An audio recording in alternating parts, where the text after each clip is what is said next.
One of the questions I ask myself over and over again is what I should be doing with my time. What I should be doing with my short life. Two things have revolutionized my thinking. Two questions. The question of relevance and the question of value. What matters and what has value? These two questions have greatly impacted the way that I think about my own personal praxis. And I don't always find answers to these questions. Sometimes it's difficult to find the answer to these questions. So, if one is an intellectual, then one is always thinking. One is a thinker. But what is the point of the thinking? Are we supposed to just think and think and think and discover interesting conclusions and clever, rational arguments? Is that what we essentially should be doing with our time? Is that a productive use of our time? Should we be writing books?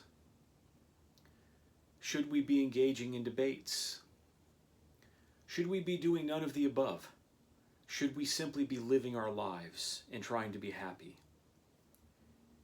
I think that there's arguments for all of these things, but the value must be found within the pursuit of these things. What is it that we should do with our time? Now, millions upon millions of people have written books. Millions upon millions of people have written essays. They fall by the wayside. They're lost to history. So the pursuit was the thing that occupied them. Just the act of essentially pursuing, the act of creating whatever particular product they produced. Is that what life is? Is that the climax of it? Is that essentially the vocation that we are called to, is to enjoy the act of creativity? Is that what we're supposed to do? Or is there a higher social purpose that we can partake in by being responsible? This question essentially haunts me because I don't want to waste my life. I assume you don't want to waste your life either. I run out of motivation easily because I don't see the point in writing an enormous book. I don't even see the point in writing essays a lot of the time. And the reason for this is because many people are writing books, many people are writing essays. I don't want to just write a book to say that I wrote a book and have people say, oh, that guy wrote this book. No.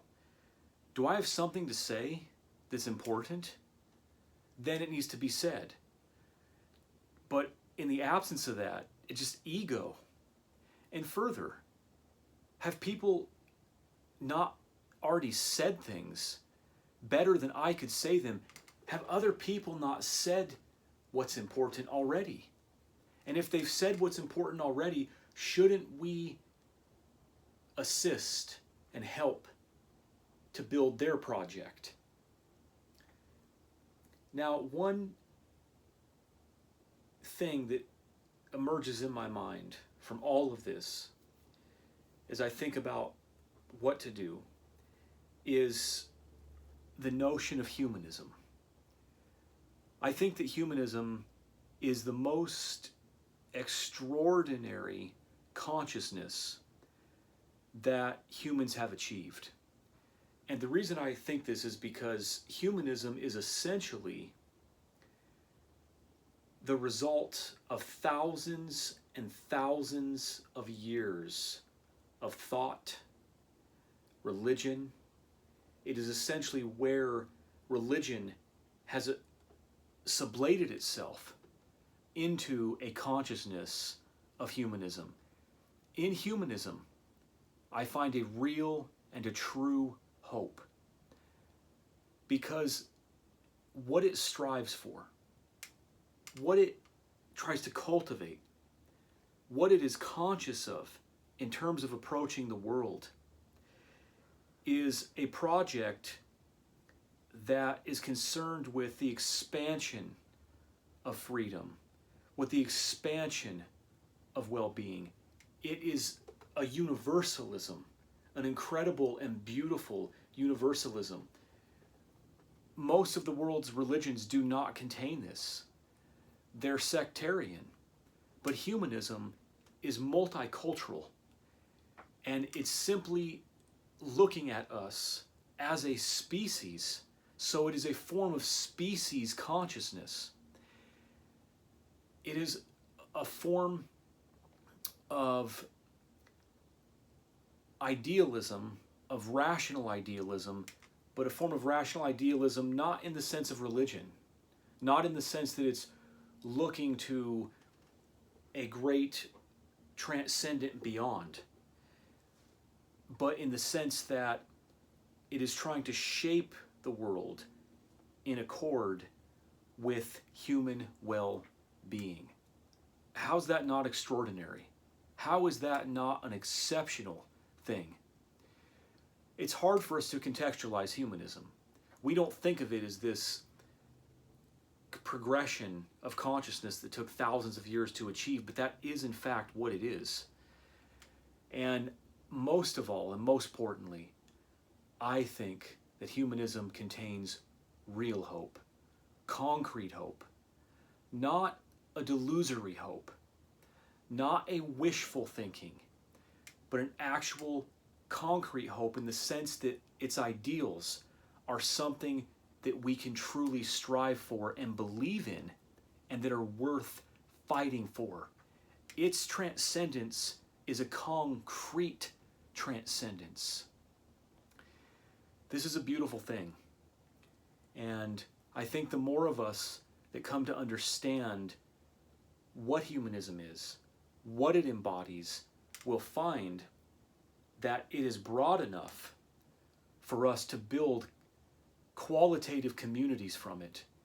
It is broad enough for us to practice it religiously and for it to actually benefit the world, not lead it to war, not lead it to divisions, not lead it to an intellectual dark ages, but to lead it in to a new enlightenment, to an expansion of science, rationality, and well-being.